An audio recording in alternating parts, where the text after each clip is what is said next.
ಪ್ರತಿಯೊಬ್ಬರಿಗೂ ಕಾಡುವಂಥ ಪ್ರಶ್ನೆ, ನಾನು ಯಾರು ಅಂತ. ಅಧ್ಯಾತ್ಮ ಅನ್ನೋದು ಪೂಜೆ ಮಾಡಬೇಕು ಅಂತ ಹೇಳಲ್ಲ, ನಾಮ ಹಾಕಬೇಕು ಅಂತ ಹೇಳಲ್ಲ, ಹೀಗೆ ಬಟ್ಟೆ ಇರಬೇಕು ಅಂತ ಹೇಳಲ್ಲ. ಈ ಸಾಕ್ಷಾತ್ಕಾರ ಅಂತಂದ್ರೆ ಏನು? ನೀನು ಯಾರು ಅಂತ ಹುಡುಕು, ಹಾಗೆ ಹುಡುಕಕ್ಕೆ ಹೊರಟಾಗ ಆಗುವಂಥದ್ದೇ ಸಾಕ್ಷಾತ್ಕಾರ. ನಾವು ಚಿಕ್ಕಂದಿನಿಂದ ಸುಮಾರು 12ನೇ ವಯಸ್ಸಿಂದ ನಾವು ಯೋಗ ಶುರು ಮಾಡಿದ್ವಿ. ಉಪ ಅಂದರೆ ಹತ್ತಿರ ಅಂತ, ಆಸನ ಅಂದರೆ ಹೀಗೆ ಕೂತ್ಕೊಳ್ಳೋದು ಅನ್ನುವಂಥ ಒಂದು ಕಾನ್ಸೆಪ್ಟಲ್ಲಿ ಉಪಾಸನ ಅನ್ನುವಂಥ ಹೆಸರನ್ನು. ಫೌಂಡೇಶನ್ನಿಂದ ಎಷ್ಟು ಜನಕ್ಕೆ ಅನುಕೂಲ ಆಗಿದೆ ಗುರುಗಳೇ? ಕಡಿಮೆ ಅಂದರೆ ಒಂದು 8-10 ದೇಶಗಳಲ್ಲಿ, ಅದರಲ್ಲಿ ವಿಶೇಷವಾಗಿ ಕರ್ನಾಟಕದಲ್ಲಂತೂ ಸಾವಿರಾರು ಜನ ಇದ್ದಾರೆ. ಯೋಗದ ಉದ್ದೇಶ ಏನು ಅಂದರೆ ಮನಸ್ಸಿನ ಶುದ್ಧಿಗಿಂತ ಚಿತ್ತ ಶುದ್ಧಿ ಆಗಬೇಕು. ಯೋಗದ ಉದ್ದೇಶ ಏನು ಅಂದರೆ ದೈಹಿಕವಾಗಿ ಬಲಿಷ್ಠವಾಗಿರಬೇಕು ಮನಸ್ಸು ಮತ್ತು ದೇಹ. ಒಂದು ವೀಕಲ್ಲಿ ನಾವು ಕಲಿಯೋದಕ್ಕೆ ಸಾಧ್ಯನಾ ಗುರುಗಳೇ? ಎಲ್ಲವನ್ನು ಕಲಿಬೇಕಾದ್ರೆ ನೀವು ಕನಿಷ್ಠ 1 ವರ್ಷ 1.5 ವರ್ಷ ಅದಕ್ಕೋಸ್ಕರ ಡೆಡಿಕೇಟ್ ಮಾಡಬೇಕಾಗುತ್ತೆ. ತುಂಬ ಹೈಲಿ ಎಜುಕೇಟೆಡ್ ಸ್ಟೂಡೆಂಟ್ಸ್ಗಳು, ಗರ್ಲ್ಸ್ ಹೋಗ್ತಾ ಇದ್ದಾರೆ, ಯಾಕೆ ಅಂತ ಗುರುಗಳೇ? ನಾನು ಯಾಕೆ ಹುಟ್ಟಿದ್ದೀನಿ ಅಂತ ನಾನು ತಿಳ್ಕೋಬೇಕು ಅನ್ನೋದು ತುಡಿತ ಇವತ್ತಿನ ಯೂತ್ಗೆ ಶುರುವಾಗ್ತಿದೆ. ಯೋಗದ ಕಡೆಗೆ ಇವತ್ತಿನ ಯುವ ಜನತೆ ಮನಸ್ಸು ಹೋಗ್ತಾ ಇದೆ. 144 ವರ್ಷಕ್ಕೆ ಒಮ್ಮೆ ನಡೆಯುವಂಥ ಮಹಾಕುಂಭಮೇಳ ನಡೀತಾ ಇದೆ. ಇಂತಹ ಕಾರ್ಯಕ್ರಮ ನಡೆಯುವಂಥ ಸಂದರ್ಭದಲ್ಲಿ ನಾವೆಲ್ಲ ಇದ್ದೀವಿ ಅನ್ನೋದೇ ನಮಗೆ ಬಹಳ ಖುಷಿ ಮತ್ತು ಪುಣ್ಯದ ವಿಚಾರ. ಈ ಕುಂಭಮೇಳ ನೋಡುವಂಥ ಸಂದರ್ಭದಲ್ಲಿ ಎಲ್ಲರ ಮನಸ್ಸಲ್ಲೂ ಇದೆ ಈ ಆಧ್ಯಾತ್ಮ ಜೊತೆಗೆ ಈ ವೇದ ಉಪನಿಷತ್ತುಗಳಾಗಿರ್ಬೋದು, ಯೋಗ, ಇದ್ರ ಬಗ್ಗೆ ಹೆಚ್ಚಿನ ಆಸಕ್ತಿ ಮೂಡ್ತಾ ಇದೆ. ಇಂತಹ ಸಂದರ್ಭದಲ್ಲೇ ನಿಮ್ಮ ನ್ಯಾಷನಲ್ ಟಿವಿ ಒಂದು ವಿಶೇಷವಾದಂಥ ಕಾರ್ಯಕ್ರಮವನ್ನು ಈ ಸಂದರ್ಭದಲ್ಲಿ ಶುರು ಮಾಡ್ತಾ ಇದ್ದೀವಿ ಅನ್ನೋದಕ್ಕೆ ಬಹಳ ಖುಷಿ ಆಗುತ್ತೆ. ಈ ಕಾರ್ಯಕ್ರಮದಲ್ಲಿ ನಮ್ಮ ಜೊತೆಗೆ ಜಾಯ್ನ್ ಆಗ್ತಾ ಇದ್ದಾರೆ ಉಪಾಸನಾ ಫೌಂಡೇಶನ್ನ ಸಂಸ್ಥಾಪಕರಾದಂಥ ಸದ್ಗುರು ಶ್ರೀ ಅವರು. ಗುರುಗಳೇ ನಮಸ್ತೆ. ನಮಸ್ಕಾರ. ಗುರುಗಳೇ, ಆಧ್ಯಾತ್ಮ ಅಂತ ಬಂದಾಗ ಫಸ್ಟ್ ಬರೋವಂಥ ಕ್ವಶನ್ನೇ ನಾನು ಯಾರು ಅನ್ನುವಂಥದ್ದು. ನೀವು ಯಾರು ಅನ್ನುವಂಥದ್ದನ್ನ ಯಾವ ರೀತಿಯಾಗಿ ಗುರುಗಳೇ, ನಿಮ್ಮನ್ನ ಅವಧೂತರು ಅಂತ ಹೇಳಬೇಕಾ, ಸ್ವಾಮೀಜಿಗಳು ಅಂತ ಹೇಳಬೇಕಾ, ಯಾವ ರೀತಿಯಾಗಿ ನಾವು ಕರಿಬೇಕು ಅನ್ನುವಂಥದ್ದು ಗುರುಗಳೇ? ಗುರವೇ ಸರ್ವಲೋಕಾನಾಂ ವಿಷಜೇ ಭವರೋಗಿಣಾಂ ನಿಧಯೇ ಸರ್ವವಿದ್ಯಾನಾಂ ದಕ್ಷಿಣಾಮೂರ್ತಯೇ ನಮಃ. ಏನಂದರೆ ಪ್ರತಿಯೊಬ್ಬರಿಗೂ ಕಾಡುವಂಥ ಪ್ರಶ್ನೆ, ನಾನು ಯಾರು ಅಂತ. ಎಲ್ಲೋ ಒಂದು ಕಡೆ ನಿಂತಾಗ, ಸೋತಾಗ, ಗೆದ್ದಾಗ, ಅಥವಾ ಏನನ್ನು ಸಾಧಿಸಬೇಕು ಅಂತ ಹೊರಟಾಗ ಎಲ್ಲನೂ ಮಾಡ್ತಾ ಇದ್ದೀನಿ ಸರಿ, ಯಾಕೆ ಮಾಡ್ತಾ ಇದ್ದೀನಿ ಮತ್ತು ಯಾಕಾಗಿ, ಯಾರಿಗಾಗಿ, ಮತ್ತು ನಾನು ಏನು ಅಂತ ಮಾಡ್ತಾ ಇದ್ದೀನಿ ಅನ್ನೋ ಪ್ರಶ್ನೆಗಳು ಎಲ್ರಿಗೂ ಕಾಡ್ತದೆ. ಅಧ್ಯಾತ್ಮದ ಮೂಲ ಉದ್ದೇಶವೇ ನಾನು ಯಾರು ಅನ್ನುವಂಥದ್ದು ತಿಳ್ಕೊಳ್ಳೋದು. ಅಧ್ಯಾತ್ಮ ಅನ್ನೋದು ಪೂಜೆ ಮಾಡಬೇಕು ಅಂತ ಹೇಳಲ್ಲ, ಅಥವಾ ಇದೇ ಸ್ತೋತ್ರವನ್ನು ಹೇಳಬೇಕು ಅಂತ ಹೇಳಲ್ಲ, ನಾಮ ಹಾಕಬೇಕು ಅಂತ ಹೇಳಲ್ಲ, ಹೀಗೆ ಬಟ್ಟೆ ಇರಬೇಕು ಅಂತ ಹೇಳಲ್ಲ. ಅಧ್ಯಾತ್ಮಕ್ಕೆ ಹೇಳೋದು ನೀನು ಯಾರು ಅನ್ನೋದನ್ನು ಕಂಡ್ಕೊ ಅಂತ. ಇದು ಪ್ರತಿಯೊಬ್ಬರಿಗೂ ಹೇಗೆ ಹುಟ್ಟುತ್ತಾ ಯಾವುದೋ ಒಂದು ಕ್ಷಣದಲ್ಲಿ ಅನ್ನಿಸ್ತದೆ. ನಮಗೆ ಸ್ವಲ್ಪ ಬಹುಶಃ ಬೇಗ ಅನ್ಸೋಕ್ಕೆ ಶುರುವಾಯಿತು. ಚಿಕ್ಕ ವಯಸ್ಸಿಂದನೇ ನಮಗೆ ಗೊತ್ತಿಲ್ಲದೆ ಪೂಜೆ, ಪುರಸ್ಕಾರ, ಸ್ತೋತ್ರ, ಮಂತ್ರ ಕಡೆಗೆ ಒಲವು ಜಾಸ್ತಿ ಆಯಿತು. ಅದರ ಜೊತೆಗೆ ನಮಗೆ ಅನ್ಸೋಕ್ಕೆ ಶುರುವಾಯಿತು, ಇದೆಲ್ಲ ಸರಿ, ಇದೆಲ್ಲ ಮಾಡೋದ್ರಿಂದ ಏನು ಪ್ರಯೋಜನ, ಹಾಗಾಗಿ ನನ್ನನ್ನು ನಾನು ಕಂಡ್ಕೋಬೇಕು ಅಂತ ತುಡಿತ ಶುರುವಾಯಿತು. ಹಾಗೆ ತುಡಿತ ಶುರುವಾಗಿದ್ದೆ ಇಲ್ಲಿವರೆಗೆ ಕರ್ಕೊಂಬರೋಕ್ಕೆ ಸಾಧ್ಯ ಆಗಿದೆ. ನಾನು ಯಾರು ಅಂತ ಎಲ್ಲರೂ ಕೇಳಿದ್ರೆ, ಈಗ ಸಾಮಾನ್ಯವಾದ ಭಾಷೆಯಲ್ಲಿ ಹೇಳೋದಿದ್ರೆ ಎಲ್ರಿಗೂ ಹೇಗೆ 2 ಕಿವಿ ಇದೆ, 2 ಕಣ್ಣಿದೆ, 2 ಕೈ ಇದೆ, ಬಾಯಿ ಇದೆ, ಹಾಗೆ ನಾನು ಒಬ್ಬ ಸಾಮಾನ್ಯ ಮನುಷ್ಯನೇ. ಅದರ ಒಳಗಡೆ ಆಧ್ಯಾತ್ಮಿಕ ಸಾಧನೆಯಿಂದಾಗಿ ಒಂದಷ್ಟನ್ನು ಗುರು ಕೃಪೆಯಿಂದ, ನಾವು ನಂಬಿರುವಂಥ ಆ ಭಗವತಿ ಕೃಪೆಯಿಂದಾಗಿ ನಮ್ಮನ್ನು ನಾವು ನೋಡ್ಕೊಳ್ಳೋಕ್ಕೆ ಸಾಧ್ಯ ಆಗ್ತಾ ಇದೆ. ಹಾಗಾಗಿ ಒಂದು ಹೆಜ್ಜೆ ಮುಂದೆ ಇರಬಹುದು. ಆದರೆ ಎಲ್ಲರಂತೆ ನಾವು ಮನುಷ್ಯರೇ, ಮತ್ತು ನಾವೆಲ್ಲರೂ ಮನುಷ್ಯರಾಗಲಿಕ್ಕೆ ಹುಟ್ಟಿದ್ದೀವಿ ಅಂತ. ಗುರುಗಳೇ, ಈಗ ನಮ್ಮನ್ನು ನಾವು ಅನ್ನುವಂಥ ಪ್ರಶ್ನೆ ಬಂದಾಗ ಈ ಸಾಕ್ಷಾತ್ಕಾರ ಅನ್ನುವಂಥದ್ದು ಬರುತ್ತೆ ಜನರಿಗೆ. ಈಗಲೂ ಕೂಡ ಅಷ್ಟೇ, ಈ ಸಾಕ್ಷಾತ್ಕಾರ ಅಂತಂದರೆ ಏನು? ಅದೆಲ್ಲರೂ ಯಾವ್ದಾದ್ರು ಸ್ವಾಮೀಜಿ ಹತ್ರ ಹೋದರೆ ಸಿಗುತ್ತಾ, ಗುರುಗಳ ಹತ್ರ ಹೋದರೆ ಸಿಗುತ್ತಾ, ಅಥವಾ ಬೇರೆ ಯಾರನ್ನಾರು ನಾವು ಅದ್ರ ಮೇಲೆ ಡಿಪೆಂಡ್ ಆಗಲೇಬೇಕಾ, ನಮಗೆ ನಾವು ಮಾಡ್ಕೊಳಕ್ಕಾಗಲ್ವಾ ಅನ್ನುವಂಥದ್ದು ಇದೆ. ಈ ಸಾಕ್ಷಾತ್ಕಾರ ಅಂತಂದರೆ ಏನು ಗುರುಗಳೇ? ಸಾಕ್ಷಾತ್ಕಾರ ಅಂತ ಹೇಳಿದ್ರೆ ನಮ್ಮನ್ನು ನಾವು ಅರಿವಂಥದ್ದೇ ಸಾಕ್ಷಾತ್ಕಾರ. ಹಾಗಾಗಿ ಅದನ್ನು ಎನ್ಲೈಟನ್ಮೆಂಟ್ ಅಂತ ಕರೀತಾರೆ, ಅಥವಾ ಜ್ಞಾನೋದಯ ಅಂತ ಕರೀತಾರೆ. ಈಗ ಬುದ್ಧನಿಗಾಗಿದ್ದು, ಮಹಾವೀರರಿಗಾಗಿದ್ದು, ರಮಣರಿಗಾಗಿದ್ದು, ಪ್ರತಿಯೊಬ್ಬರು ವಿವೇಕಾನಂದರಿಗಾಗಿದ್ದು ಎಲ್ಲವೂ ಜ್ಞಾನೋದಯ. ಜ್ಞಾನೋದಯ ಅಂದ್ರೇನು? ನಾವು ಮನುಷ್ಯರಾಗಿ ಹುಟ್ಟಿದ್ದೀವಿ ಅಂತ ಅಂದ್ಕೊಂಡಿದ್ದೀವಿ, ಆದರೆ ನಿಜಕ್ಕೂ ನಾವು ಮನುಷ್ಯ ಆಗಿದ್ದೀವ?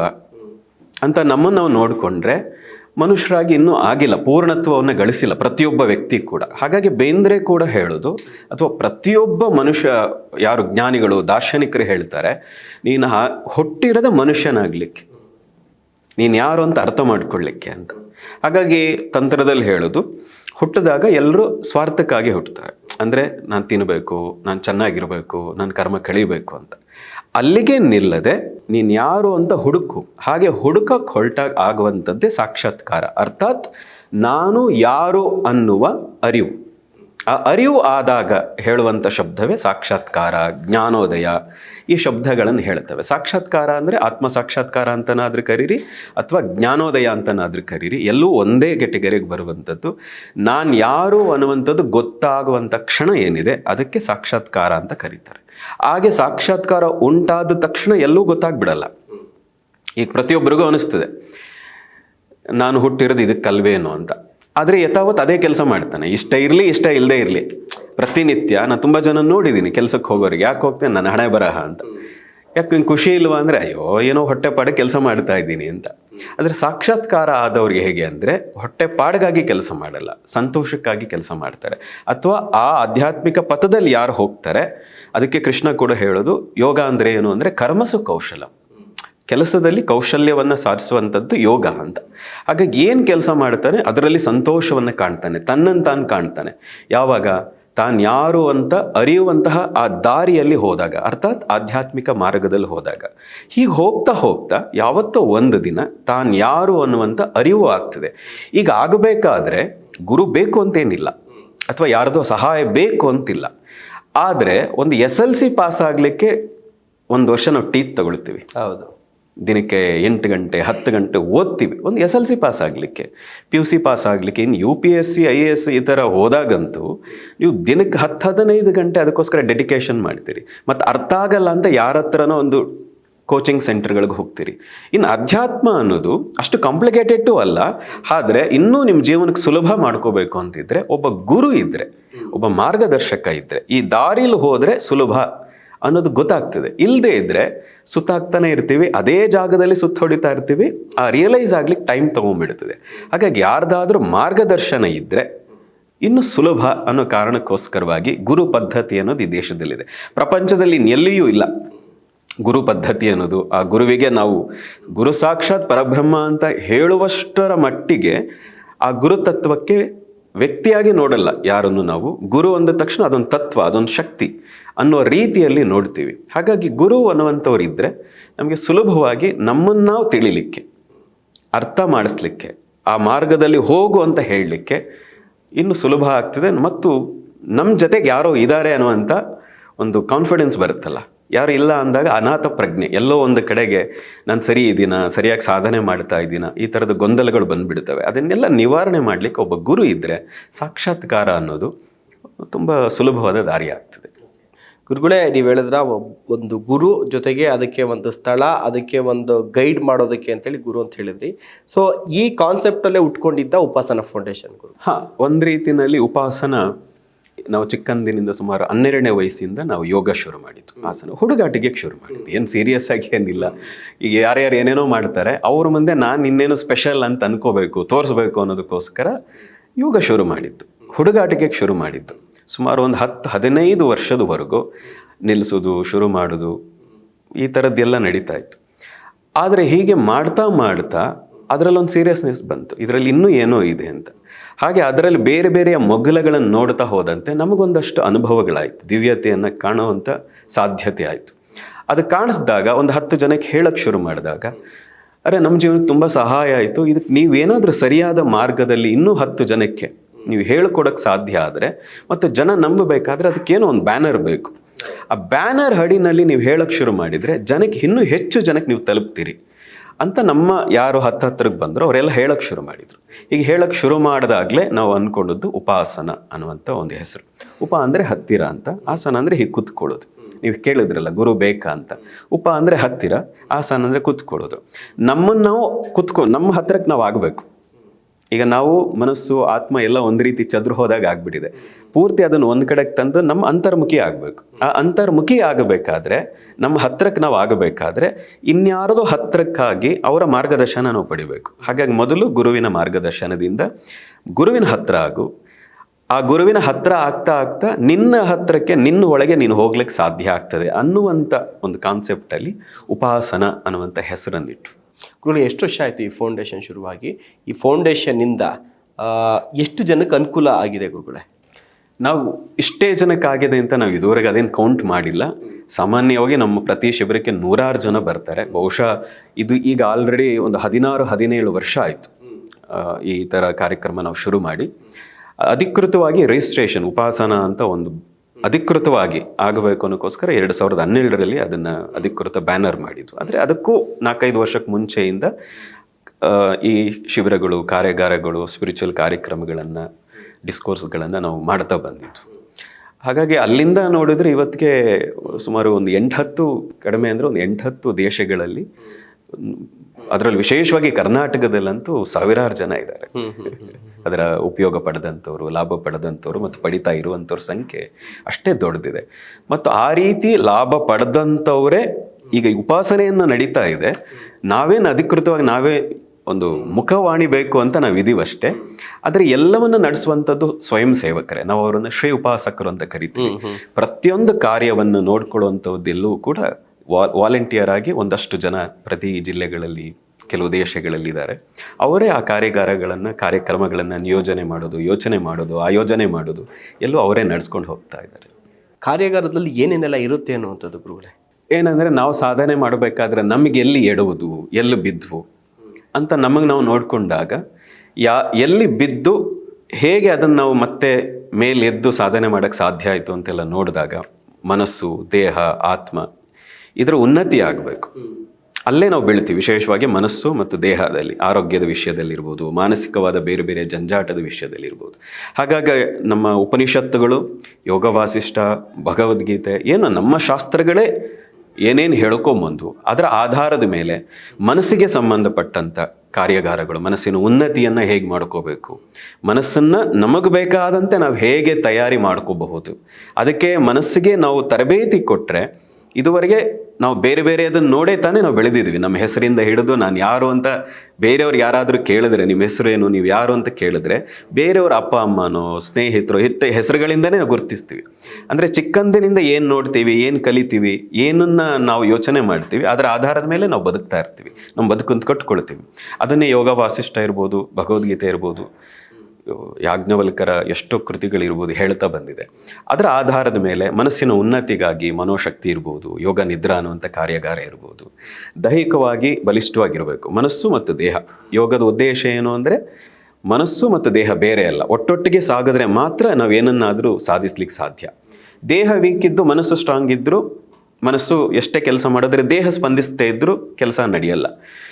ದೇಹ ಸ್ಟ್ರಾಂಗ್ ಆಗಿದೆ, ಒಳ್ಳೆ ಮಸಲ್ಸ್ ಬಿಲ್ಡ್ ಆಗಿದೆ, ಮನಸ್ಸು ವೀಕ್ ಇದೆ, ಆಗಲೂ ಏನೂ ಪ್ರಯೋಜನ ಆಗಿಲ್ಲ. ಹಾಗಾಗಿ ಮನಸ್ಸು ಮತ್ತು ದೇಹ ಎರಡೂ ಬಿಲ್ಡ್ ಆಗಬೇಕು. ಆ ಉದ್ದೇಶದಿಂದಾಗಿ ಮನೋಶಕ್ತಿ, ಯೋಗ ನಿದ್ರಾ ಮತ್ತು ದೇಹದ ಬಲಿಷ್ಠತೆಗಾಗಿ ಹಠಯೋಗ ಇರ್ಬೋದು, ಅಥವಾ ಕ್ರಿಯಾತ್ಮಕ ಯೋಗ ಅನ್ನುವಂಥ ಬೇಸಿಕ್ ಆಸನಸಿಂದ ಬೇಸಿಕ್ ಪ್ರಾಣಾಯಾಮದಿಂದ ಇರ್ಬೋದು, ಇವುಗಳನ್ನು ಶುರು ಮಾಡಿದ್ವು. ಅದರ ಹಾಗೆ ಯಾರ್ಯಾರೋ ಆ ಸಾಧನೆಗೆ ಬಂದರು. ಎಲ್ಲೂ ನೋಡದೇ ಇರೋದು ಇಷ್ಟು ಸುಲಭವಾಗಿ ನಮ್ಮ ಜೀವನದ ಅನುಭವಕ್ಕೆ ಬರ್ತಾ ಇದೆ. ನಾವು ಇನ್ನೂ ಏನು ಕಲಿಬೇಕು, 6 ತಿಂಗಳಾಯಿತು, 1 ವರ್ಷ ಆದಮೇಲೆ ಇನ್ನು ನಾವು ನೆಕ್ಸ್ಟ್ ಏನು ಅಂತ ಬಂದಾಗ, ಈಗ ನಮಗೆ ನಾವೇ ಸಾಧನೆ ಮಾಡ್ತಾ ಹೋದಂತೆ ಶಕ್ತಿ ಕ್ರಿಯಾ ಅಂತ ಇನ್ನೊಂದು ಅಡ್ವಾನ್ಸ್ಡ್ ಒಂದು ಪ್ರಾಣಾಯಾಮ ಟೆಕ್ನಿಕ್, ನಮ್ಮೊಳಗಿರುವಂಥ ಶಕ್ತಿ, ಕುಂಡಲಿನಿ, ಚಕ್ರ ಏನು ಬೇಕಾದರೂ ಕರ್ಕೋಬಹುದು. ಒಟ್ಟು ನಮ್ಮೊಳಗಿರೋ ಸುಪ್ತವಾಗಿರುವಂಥ ಒಂದು ಶಕ್ತಿಯನ್ನು ಇನ್ನೊಂದು ಸ್ವಲ್ಪ ಉದ್ದೀಪನಗೊಳಿಸುವಂಥ, ಜಾಗೃತಗೊಳಿಸುವಂಥ ಶಕ್ತಿ ಕ್ರಿಯಾ ಅನ್ನುವಂಥ ಇನ್ನೊಂದು ಅಡ್ವಾನ್ಸ್ಡ್ ಕೋರ್ಸ್. ಅಲ್ಲಿಗೆ ಬಂದವರಿಗೆ ಇನ್ನೂ ಉನ್ನತಿಯನ್ನು ಗಳಿಸಬೇಕು ಅಂದಾಗ ದೀಕ್ಷಾ ರೂಪದಲ್ಲಿ ಒಂದು ಹಂತಕ್ಕೆ ಸಾಧನೆ ಮಾಡಿ ಮಾನಸಿಕವಾಗಿ, ದೈಹಿಕವಾಗಿ ದೃಢ ಆಗಿರ್ತಾರೆ. ಹಾಗೆ ದೃಢ ಆದವರಿಗೆ ಇನ್ನೂ ಉನ್ನತ ಸಾಧನೆಗೆ ಅನುಕೂಲ ಆಗಲಿ ಅಂತ ಹೇಳಿ ಕುಂಡಲಿನಿ ದೀಕ್ಷಾ ಅನ್ನುವಂಥ ದೀಕ್ಷಾ ಕಾರ್ಯಕ್ರಮ. ಹೀಗೆ ಸುಮಾರು ಒಂದು 8-10 ರೀತಿಯ ಬೇಸಿಕ್ ಪ್ರಾಣಾಯಾಮ ಇರಬಹುದು, ಮುದ್ರಗಳಿಗೆ ಸಂಬಂಧಪಟ್ಟಂಥ ಮುದ್ರಾ ತಂತ್ರ ಇರಬಹುದು, ಸುಮಾರು 7-8 ರೀತಿಯ ಕಾರ್ಯಾಗಾರಗಳನ್ನು ಒಂದು ದಿನದಿಂದ ಹಿಡಿದು 1 ವಾರದವರೆಗಿನ ಬೇರೆ ಬೇರೆಯ ರೀತಿಯ ಕಾರ್ಯಾಗಾರಗಳನ್ನು ಉಪಾಸನದ ಅಡಿನಲ್ಲಿ ನಾವು ಆಯೋಜನೆ ಮಾಡ್ತಾ ಬಂದಿದ್ದೀವಿ. ಓಕೆ ಗುರುಗಳೇ, ನೀವು ಇಷ್ಟೆಲ್ಲ ಹೇಳಿದ್ರಲ್ಲ, ಇದೆಲ್ಲವೂ ಕೂಡ ಬರೀ ಒಂದು ವೀಕಲ್ಲಿ ನಾವು ಕಲಿಯೋದಕ್ಕೆ ಸಾಧ್ಯನಾ ಗುರುಗಳೇ? ಇದು ಬೇರೆ ಬೇರೆ ಕಾರ್ಯಗಳ, ಉದಾಹರಣೆಗೆ ಮನೋಶಕ್ತಿ ಅಂತ ಒಂದಿದೆ. ಮನೋಶಕ್ತಿ ಅಂದರೆ ನಮ್ಮ ಸಬ್ಕಾನ್ಷಿಯಸ್ ಮೈಂಡ್, ಚಿತ್ತ ಅಂತ ನಾವು ಕರಿತೀವಿ. ಅಧ್ಯಾತ್ಮದಲ್ಲಿ, ವೇದಾಂತದಲ್ಲಿ ಏನು ಹೇಳ್ತೀವಿ, ಮನಸ್ಸು ಬೇರೆ, ಬುದ್ಧಿ ಬೇರೆ, ಅಹಂಕಾರ ಬೇರೆ, ಇದೆಲ್ಲ ಲೇಯರ್, ಮನಸ್ಸಿನ ಒಂದೊಂದು ಲೇಯರ್ಗಳು. ಅದರಲ್ಲಿ ಬರುವಂಥದ್ದೇ ಚಿತ್ತ. ಯೋಗದ ಉದ್ದೇಶ ಏನು ಅಂದರೆ ಮನಸ್ಸಿನ ಶುದ್ಧಿಗಿಂತ ಚಿತ್ತ ಶುದ್ಧಿ ಆಗಬೇಕು. ಮನಸ್ಸು ಬಂದು ಹೋಗ್ಬಿಡ್ತದೆ, ಅದು ರೆಕಾರ್ಡ್ ಮಾಡ್ಕೊಳ್ಳಲ್ಲ. ಆದರೆ ಚಿತ್ತ ಏನು ಅಂದರೆ ಸಬ್ಕಾನ್ಷಿಯಸ್ ಮೈಂಡ್ ಏನಂದರೆ ಎಲ್ಲವನ್ನೂ ರೆಕಾರ್ಡ್ ಮಾಡ್ಕೊಂಡ್ಬಿಡ್ತದೆ. ಜನ್ಮಾಂತರದ್ದು, ಹಿಂದಿಂದು, ಹಳೆಯದು, ನಾವು ಗರ್ಭದಿಂದ ಹೊರಗೆ ಬರಬೇಕಾದ ನಡೆದಂಥ ಘಟನೆ, ತುಂಬ ವಿಷಯಗಳನ್ನು ರೆಕಾರ್ಡ್ ಮಾಡ್ಕೊಂಡ್ಬಿಡ್ತದೆ. ಹೀಗೆ ರೆಕಾರ್ಡ್ ಮಾಡಿಕೊಂಡು ನಮ್ಮ ಜೀವನ ಅದಕ್ಕೆ ತಕ್ಕಂತೆ ಏರ್ಪಾಟಾಗ್ತಾ ಬರ್ತದೆ. ಹಾಗಾಗಿ ಆ ಚಿತ್ತ ಶುದ್ಧಿ ಆಗಬೇಕು. ಆ ಚಿತ್ತ ಶುದ್ಧಿಯಾಗಿ ನಮ್ಮ ಮನಸ್ಸಿನ ಶಕ್ತಿನ ಬಳಸ್ಕೊಂಡು ನಮಗೆ ಬೇಕಾದಂತೆ ನಮ್ಮ ಜೀವನವನ್ನು 70% ಟ್ಯೂನಪ್ ಮಾಡ್ಕೋಬೋದು. ನಮಗೆ ಬೇಕಾದಂತೆ ನಮ್ಮ ಜೀವನವನ್ನು ನಾವು ನಿರ್ಧಾರ ಮಾಡ್ಬೋದು. ಕರ್ಮದ ಆಧಾರದ ಮೇಲೂ ಕೂಡ 70% ನಮ್ಮ ಜೀವನವನ್ನು ನಾವು ನಿರ್ಧಾರ ಮಾಡ್ಬೋದು ಅಂತ ನಮ್ಮ ಉಪನಿಷತ್ತುಗಳು ಹೇಳುತ್ತದೆ. ಹಾಗಾಗಿ ಅದರ ಆಧಾರದ ಮೇಲೆ ಮನೋಶಕ್ತಿ ಅನ್ನುವಂಥ ಕಾರ್ಯಾಗಾರ, ಸಬ್ಕಾನ್ಷಿಯಸ್ ಮೈಂಡನ್ನು ಹೇಗೆ ತರಬೇತಿಗೊಳಿಸಿ ನಿಮ್ಮ ಜೀವನದ ಗುರಿಯನ್ನು ತಲುಪಬಹುದು, ಪಾಸಿಟಿವ್ ಆಗಿ ಹೇಗೆ ಯೋಚನೆ ಮಾಡಬಹುದು. ನಮ್ಮ ಶಾಸ್ತ್ರಗಳು ನಮ್ಮ ಮನಸ್ಸನ್ನು ಸಂಕಲ್ಪ, ಇಚ್ಛಾಶಕ್ತಿಯನ್ನು ಪ್ರಖರ ಮಾಡಿಕೊಳ್ಳೋದಕ್ಕೆ ಏನೆಲ್ಲ ಹೇಳಿದೆ, ಉಪನಿಷತ್ತು ಏನು ಹೇಳಿದೆ, ಯೋಗ ವಾಸಿಷ್ಠ ಏನು ಹೇಳಿದೆ, ಭಗವದ್ಗೀತೆ ಏನು ಹೇಳಿದೆ, ಅಷ್ಟವಕ್ರ ಗೀತಾ ಏನು ಹೇಳಿದೆ, ಅವಧೂತ ಗೀತಾ ಏನು ಹೇಳಿದೆ ಅಂತೆಲ್ಲವನ್ನು ಇಟ್ಟುಕೊಂಡು ಕೇವಲ ಮನಸ್ಸಿಗೆ ಸಂಬಂಧಪಟ್ಟಾಗೆ ಮಾಡಿರುವಂಥದ್ದು. ಇದರ ಮುಂದುವರೆದ ಭಾಗವಾಗಿ ಏನಂದರೆ ಕೆಲವರಿಗೆ ಕೆಲವು ಐಡೋಸ್ ಬೇಕಾಗ್ತದೆ, ಒಂದೇ ಹಂತಕ್ಕೆ ಆಗದೆ ಹೋಗ್ಬೋದು. ಇಲ್ಲಿ ಮನಸ್ಸು, ಚಿತ್ತ ಅಂದರೆ ಏನಂತ ಅರ್ಥ ಮಾಡಿಕೊಂಡು ಪಾಸಿಟಿವ್ ಯೋಚನೆ ಮಾಡ್ತಾ ಹೋದಾಗ ಅದನ್ನು ಇನ್ನೂ ಚೆನ್ನಾಗಿ ಟ್ಯೂನಪ್ ಮಾಡ್ಕೊಳ್ಳೋದಕ್ಕೆ ಯೋಗ ನಿದ್ರಾ, ಅಥವಾ ಇವತ್ತಿನ ಮೆಡಿಕಲ್ ಟರ್ಮ್ನಲ್ಲಿ ಅದನ್ನು ಸಂಮೋಹನ ತಂತ್ರ ಅಂತ ಕರೀತಾರೆ. ಸಾವಿರಾರು ವರ್ಷದ ಹಳೆಯ ಒಂದು ಪದ್ಧತಿ ಅದು, ಯೋಗ ನಿದ್ರಾ ಅಂತ ಕರಿತೀವಿ.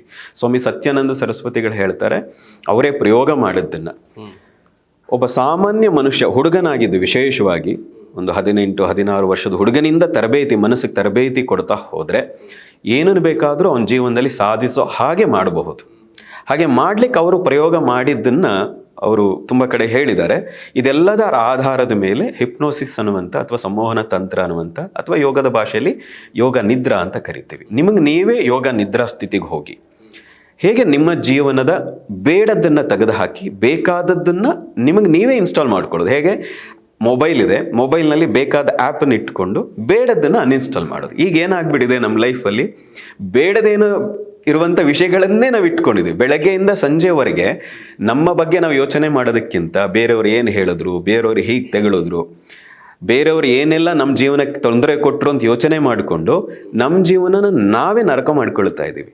ಹಾಗಾಗಿ ಇದೆಲ್ಲದರಿಂದ ಹೊರಗೆ ಬಂದು ನಿಮ್ಮದೇ ಮನಸ್ಸಿಗೆ ನೀವೇ ಹೇಗೆ ನಿಮಗೆ ಬೇಕಾದಂಥ ವಿಷಯಗಳನ್ನು ಇನ್ಸ್ಟಾಲ್ ಮಾಡಿಕೊಂಡು, ಅದು ಹಣ ಬೇಕು ಅಂತಿರಬಹುದು, ಆರೋಗ್ಯ ಬೇಕು ಅನ್ನುವಂಥದ್ದು ಇರಬಹುದು, ಮನಸ್ಸಿನ ದೃಢತೆ ಇರಬಹುದು, ಅಥವಾ ನಿಮ್ಮ ಸಂಬಂಧಗಳನ್ನು ಚೆನ್ನಾಗಿ ಇಟ್ಕೋಬೇಕು ಅನ್ನುವ ದೃಷ್ಟಿಯಿಂದ ಇರಬಹುದು, ಅಥವಾ ನಿಮ್ಮ ಕೆಲಸದಲ್ಲ ಸಕ್ಸಸ್ಸನ್ನು ಕಾಣಬೇಕು, ಅದಕ್ಕೆ ನನ್ನ ಮನಸ್ಸು ಮತ್ತು ದೇಹವನ್ನು ಹೇಗೆ ತಯಾರಿ ಮಾಡ್ಕೋಬೇಕು ಅಂತ ನಿಮಗೆ ನೀವೇ ಕಲಿತು ನಿಮಗೆ ನೀವೇ ಆ ಇನ್ಸ್ಟಾಲ್ ಮಾಡಿಕೊಳ್ಳುವಂಥ ಕ್ರಮವನ್ನು ಹೇಳಿಕೊಳ್ಳುವಂಥದ್ದು ಆ ಯೋಗ ನಿದ್ರೆ ಅಥವಾ ಸಂಮೋಹನ ತಂತ್ರ.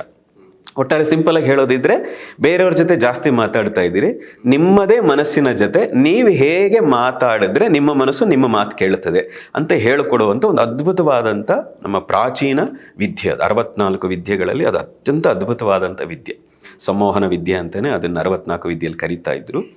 ಅದನ್ನು ಈ ಯೋಗದ ಭಾಷೆಯಲ್ಲಿ ಯೋಗ ನಿದ್ರಾ ಅಂತ ಕರಿತೀವಿ. ಅದನ್ನೇ ಹೇಳ್ಕೊಡ್ತೀವಿ. ಅದೊಂದು 2 ದಿನದ ಕಾರ್ಯಾಗಾರ ಆಫ್ಲೈನ್ ಆದರೆ, ಇಲ್ಲದೇ ದಿನಕ್ಕೆ 1 ಗಂಟೆ ರೀತಿ ಒಂದು 5 ಗಂಟೆಗಳ ಕಾರ್ಯಾಗಾರ, ಈ ರೀತಿ ಎಲ್ರಿಗೂ ತಲುಪುವ ಉದ್ದೇಶದಿಂದ ಆಫ್ಲೈನ್, ಸಮ್ಟೈಮ್ ಕೆಲವು ಸಾರಿ ಆನ್ಲೈನಲ್ಲಿ ಹೆಚ್ಚು ಜನಕ್ಕೆ, ಸಾಮಾನ್ಯ ಹಳ್ಳಿ ಜನಕ್ಕೂ ಸಿಗಬೇಕು ಅನ್ನೋ ದೃಷ್ಟಿಯಿಂದ, ಮತ್ತು ವಿದೇಶದವ್ರಿಗೂ ಕೆಲವು ಸರಿ ಆಫ್ಲೈನ್ ಆದರೆ ಆಗಲ್ಲ, ಎಲ್ಲ ಕೆಟಗರಿ ಜನಕ್ಕೂ ರೀಚ್ ಆಗಲಿ ಅನ್ನೋ ದೃಷ್ಟಿಯಿಂದ ಸಿಗಲಿ ಈ ವಿದ್ಯೆ. ಯಾಕೆಂದರೆ ನಾವೆಲ್ಲ ಕಲಿಬೇಕಾದ್ರೆ ಹಿಮಾಲಯದಲ್ಲಿ ಅಲದು, ಬೇರೆ ಬೇರೆ ಗುಡ್ಡಗಾಡಿಗೆ ತುಂಬ ಕಷ್ಟಪಟ್ಟಿತ್ತು ಕೆಲವು ವಿದ್ಯೆಗಳನ್ನು. ಅವತ್ತಿನ ಕಾಲವೂ ಹಾಗೆ ಇತ್ತು, ಇಂಟರ್ನೆಟ್ ಇಲ್ಲದ ಕಾಲ, ಅಷ್ಟು ಕಷ್ಟಪಟ್ಟು. ಆದರೆ ಇವತ್ತಿನವ್ರಿಗಾದರೂ ಅದು ಸುಲಭವಾಗಿ ತಲುಪಲಿ ಅಂತ ಹೇಳಿ ಕೋರ್ಸ್ ವೈಸ್ 1 ದಿನದ್ದು, 5 ದಿನದ್ದು, 2 ದಿನದ್ದು, ಹೀಗೆ ಒಂದೊಂದು ರೀತಿಯ ಕೋರ್ಸ್ಗಳು. ನಾನು ಹೇಳಿದಾಗ 1 ದಿನದಿಂದ ಹಿಡಿದು 7 ದಿನದವರೆಗೆ ಬೇರೆ ಬೇರೆಯ ಥರದ ಕೋರ್ಸ್ಗಳು. ಎಲ್ಲವನ್ನು ಕಲಿಬೇಕಾದ್ರೆ ನೀವು ಕನಿಷ್ಠ 1 ವರ್ಷ, 1.5 ವರ್ಷ ಅದಕ್ಕೋಸ್ಕರ ಡೆಡಿಕೇಟ್ ಮಾಡಬೇಕಾಗ್ತದೆ. ಓಕೆ ಗುರುಗಳೇ, ನಾನು ನೀವು ಬೇರೆ ಒಂದು ಮಾಧ್ಯಮಗಳಲ್ಲಿ ಇಂಟರ್ವ್ಯೂಗಳು ಕೊಟ್ಟಿದ್ರಿ, ನೋಡಿದೆ.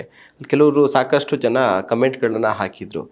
ನಾನು ಬಂದು ನಿಮ್ಮ ಆಶ್ರಮ ಸೇರ್ಕೊಬೇಕು ಅಂತ ನನಗೆ ಆಸಕ್ತಿ ಇದೆ, ಆಧ್ಯಾತ್ಮದ ಕಡೆ ಒಲವಿದೆ, ನಾನು ಅಲ್ಲೇ ಬಂದು ನಿಮ್ಮ ಆಶ್ರಮದಲ್ಲೇ ಉಳ್ಕೊಂಡ್ಬಿಡ್ತೀನಿ, ನಮ್ಗೆ ಅಲ್ಲೇ ಅದಕ್ಕೆ ಕಾಂಟ್ಯಾಕ್ಟ್ ನಂಬರ್ ಕೊಡಿ ಅಂತೆಲ್ಲ ಕೇಳಿದರು. ಇದಕ್ಕೆ ನಿಮ್ಮ ಆನ್ಸರ್ ಏನು ಗುರುಗಳೇ?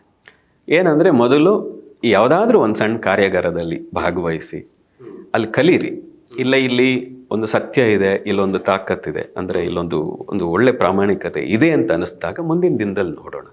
ನಾವು ಈಗಲೂ ಕೂಡ ನಾವು ಯಾವುದೇ ಥರದ ಆಶ್ರಮದ ಒಂದು ವ್ಯವಸ್ಥೆ ಇನ್ನೂ ಮಾಡಿಲ್ಲ. ಒಂದು ಸಾಮಾನ್ಯವಾಗಿ ನಾವು ಬದುಕ್ತಾ ಇದ್ವಿ. ಯಾವುದೇ ಆಶ್ರಮ ಈಗಲೇ ಮಾಡಿ ಶ್ರಮ ತಗೋಬಾರದು ಈಗಲೇ ಅಂತ. ನಾವು ಸ್ವಲ್ಪ ಓಡಾಟ, ಏಕಾಂತ ಇದಕ್ಕೆ ಹೆಚ್ಚು ಒತ್ತು ಕೊಡ್ತೀವಿ.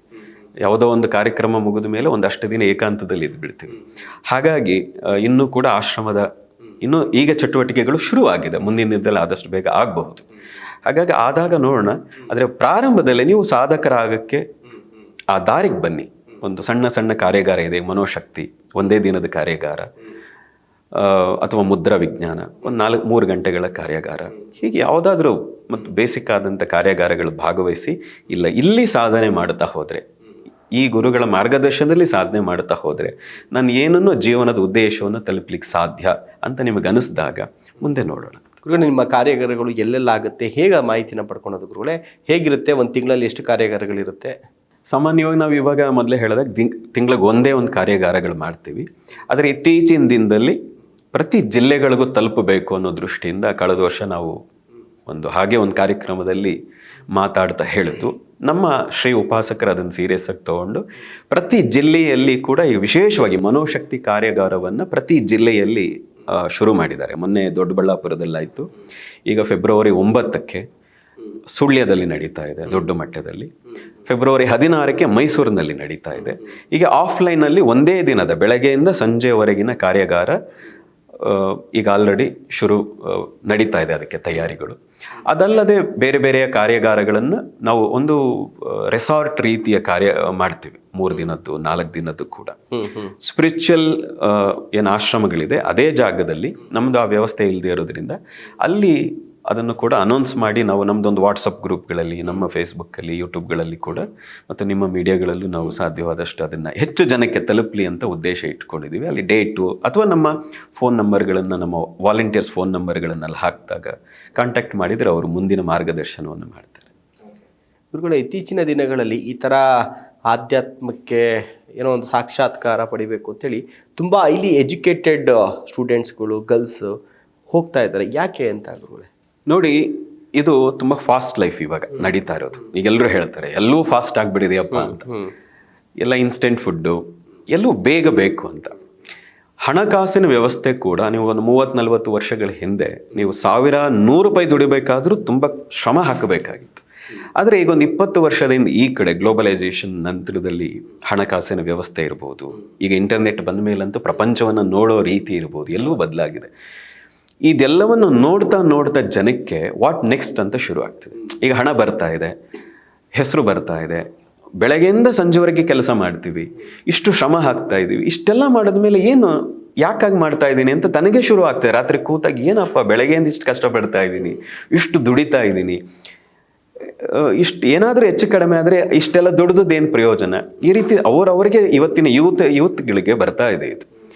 ಇಷ್ಟೆಲ್ಲ ಬರೋಕ್ಕೆ ಶುರು ಆದಾಗ ಹಾಗಾದರೆ ನಾನು ಎಲ್ಲಿ ಹೋಗಬೇಕು ಅಂತ. ಹಾಗಾಗಿ ಏನೋ ಹೊಸತನ ಬೇಕು, ಮನಸ್ಸಿಗೆ ನೆಮ್ಮದಿ ಬೇಕು, ಶಾಂತಿ ಬೇಕು, ಮತ್ತು ನನ್ನ ಜೀವನಕ್ಕೆ ನಾನು ಯಾಕೆ ಹುಟ್ಟಿದ್ದೀನಿ ಅಂತ ನಾನು ತಿಳ್ಕೋಬೇಕು ಅನ್ನೋ ತುಡಿತ ಇವತ್ತಿನ ಯೂತ್ಗೆ ಶುರು ಆಗಿಬಿಟ್ಟಿದೆ. ಹಾಗಾಗಿ ಆಧ್ಯಾತ್ಮಿಕ ಕಡೆಗೆ ಬರ್ತಾ ಇದ್ದಾರೆ. ಬರೀ ನಮ್ಮ ದೇಶದ ಜನ ಅಲ್ಲ, ಇಡೀ ಪ್ರಪಂಚದ ಜನ ಇವತ್ತು ನೀವು ಹರಿದ್ವಾರ, ಋಷಿಕೇಶ, ಕಾಶಿ, ತಿರುವಣ್ಣಾಮಲೈಗೆ ಹೋದರೂ ಕೂಡ ಸಾವಿರಾರು ಜನ, 100 ಜನ ಅಲ್ಲ, ಸಾವಿರಾರು ಜನ ಇಡೀ ಪ್ರಪಂಚದಾದ್ಯಂತದಿಂದ ಭಾರತಕ್ಕೆ ಹಣ ನೋಡಿ ಆಯಿತು, ಭೋಗ ನೋಡಿ ಆಯಿತು, ಮನೆಯ ಸಂತೋಷ ನೋಡಿ ಆಯಿತು, ಈಗ ಏನು ಹಾಗಾದರೆ ಇಷ್ಟೆಲ್ಲ ಆದಮೇಲೂ ಸಮಾಧಾನ ಆಗ್ತಾ ಇಲ್ಲ, ಶಾಂತಿ ಆಗ್ತಾ ಇಲ್ಲ, ಹಾಗಾದರೆ ನಾನು ಏನು ಮಾಡಲಿ ಅಂತ ಹುಡುಕ್ತಾ ಭಾರತದ ಆಧ್ಯಾತ್ಮ, ಭಾರತದ ಉಪನಿಷತ್ತು, ಭಾರತದ ವಿಶೇಷವಾಗಿ ಯೋಗದ ಕಡೆಗೆ ಇವತ್ತಿನ ಯುವ ಜನತೆ ಮನಸ್ಸು ಹೋಗ್ತಾ ಇದ್ದಾರೆ. ಗುರುಗಳೇ, ಈ ಒಂದು ಕಾರ್ಯಕ್ರಮದಲ್ಲಿ ಭಾಗವಹಿಸಿ ಸಾಕಷ್ಟು ವಿಚಾರಗಳನ್ನು ತಿಳಿಸ್ಕೊಟ್ರಿ. ಆದರೆ ಇದು ಒಂದು ಎಪಿಸೋಡಲ್ಲಿ ಮುಗಿಸೋವಂಥದ್ದಲ್ಲ. ಇನ್ನೂ ಜನಕ್ಕೆ ನಿಜವಾಗ್ಲೂ ಬೇಕಾಗಿರುವಂಥ ವಿಚಾರಗಳು, ಯಾವ ಸಮಸ್ಯೆಗಳಲ್ಲಿ ಬಳಲ್ತಾ ಇದ್ದಾರೆ, ಅದಕ್ಕೆ ನಿಮ್ಮ ಈ ಒಂದು ಉಪಾಸನ ಫೌಂಡೇಶನ್ ಮೂಲಕ ಯಾವ ರೀತಿ ಒಂದು ನೆರವಾಗುತ್ತೆ ಅನ್ನುವಂಥದ್ದು ಸಾಕಷ್ಟು ವಿಚಾರಗಳಿದೆ.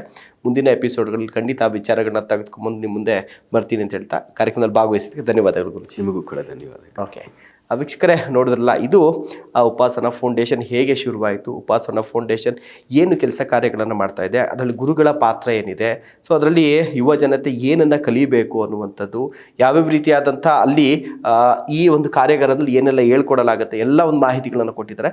ನಿಮ್ಗೇನಾದ್ರು ಡೌಟ್ಸ್ಗಳಿತ್ತು ಅಂತಂದರೆ ದಯಮಾಡಿ ಕಮೆಂಟ್ ಬಾಕ್ಸಲ್ಲಿ ಏನು ಡೌಟ್ಸ್ ಇದೆ ಮತ್ತು ಮುಂದಿನ ಎಪಿಸೋಡ್ನಲ್ಲಿ ಗುರುಗಳ ಬಳಿಯಲ್ಲಿ ಏನು ಪ್ರಶ್ನೆಯನ್ನು ಕೇಳಬೇಕು ಅನ್ನುವಂಥದ್ದಿದೆ, ಅದೆಲ್ಲವನ್ನು ಕೂಡ ತಿಳಿಸಿ ಅಂತ ಹೇಳ್ತಾ ಕಾರ್ಯಕ್ರಮ ಮುಗಿಸ್ತಾ ಇದ್ದೀನಿ. ನಮಸ್ಕಾರ.